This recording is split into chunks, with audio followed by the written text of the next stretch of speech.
Honda's just dropped a massive bombshell with the unveiling of an updated and production-ready version of its 2017 CB4 Concept Cafe Racer that really captured the essence of how a modern cafe racer should look.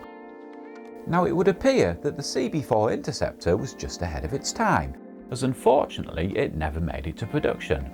But as we can't seem to get enough of the cafe and retro scene at the moment, just like a few other brands out there that I'm not going to mention today, Honda's done a bit of a Frankenstein and managed to pull together this new Hawk 11 by throwing a pair of clip-ons at an NT1100, slapping on a nifty looking round headlight and then shrouding it in a 60s style Monza racing cowl.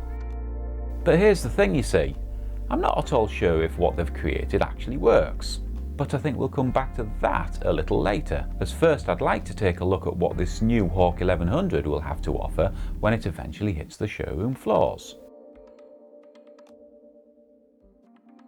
So yes, there are still a few question marks hanging over this new Hawk 11's final specifications, but what we can say for certain is it's heavily based on the immensely popular Africa Twin and NT1100.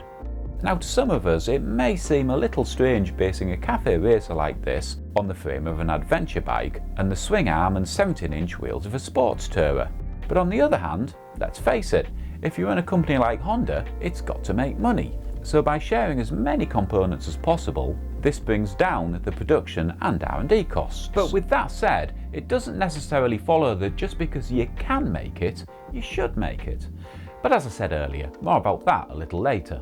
Now, although many parts have been pillaged from other bikes, the Hawk appears to have its own set of Showa SSF BP forks like on the NT, but with a shorter geometry to give it a steeper steering angle, reduce wheelbase and of course give it a more nose-down traditional cafe racer look. The subframe's the same as the unit you get on the Africa Twin, and although you find the same disc setup, front and rear, you get a pair of still Nissin but lighter looking floating calipers. Now presumably this is because the Hawk's not going to be carrying the same amount of weight as a fully luggaged up or passengered up NT1100 or Africa Twin.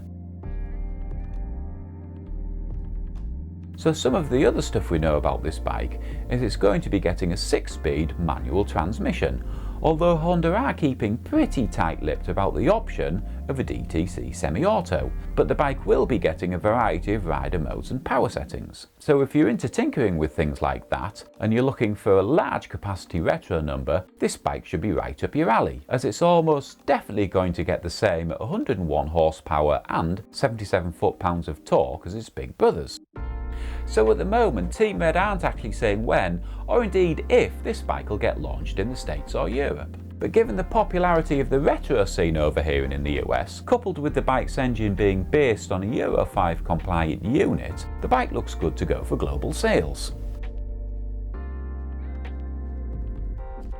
So one of the things we really like about this bike is Honda's kept things traditionally simple when it comes to the bike's dash. And when stepping onto the bike, you're greeted by your simple LCD display with everything you need to know displayed in a single circular gauge that's totally in keeping with the style of this bike, and of course presumably to help keep the price down. The new Hawk also comes with a pair of frame-fixed, underslung drop mirrors that also very convincingly capture the essence of the cafe racer scene. However, as I'm not one to tell you that everything looks great, even when something doesn't fit, unfortunately I also think the design team from Honda seems to have forgotten about one of the most important things when it comes to how a cafe racer should look, and that's its negative space. You see, in the early days when they made a cafe racer, they would strip away everything the bike didn't need to reduce weight and make it go faster, which more than often left you with lots of negative space, adding to a much cleaner and far less cluttered look, and that in many people's opinion shaped the style of the cafe racer scene. Now, although on one hand Honda have made the Hawk look incredible from the front end, on the other hand it looks incredibly cluttered from the side, and I personally think that's a real shame. Now, I'm pretty sure, just like me, some of you are going to look at this bike and see a hodgepodge of parts thrown together to make what Honda are claiming to be a cafe racer. But with that said, let's not lose sight of something that I also think's quite honest about this bike. As when you take a look at the original cafe racers of the 50s and 60s that were also mass-produced models that, along with some geometry changes to give them a dipped front end, also had everything unnecessary stripped away to make them lighter. And guess what? this new Hawk simply does the same. But here's the thing, although the Hawk 11 may follow a similar look to the CB4 concept, I can't help thinking that this bike doesn't look anything like as much a cafe racer as the CB4 concept did. And rather than trying to make a cafe racer out of what they have to keep costs down and profits high, they should have gone with what they had and used the CB1000R, that I think in a lot of people's opinion looks more like a real racer, and not just something that's had a cowl and a pair of clip-ons thrown at it. But as I've said before, that's only my opinion. And I guess if you disagree with me, well, the comments section will be a good place to let me know.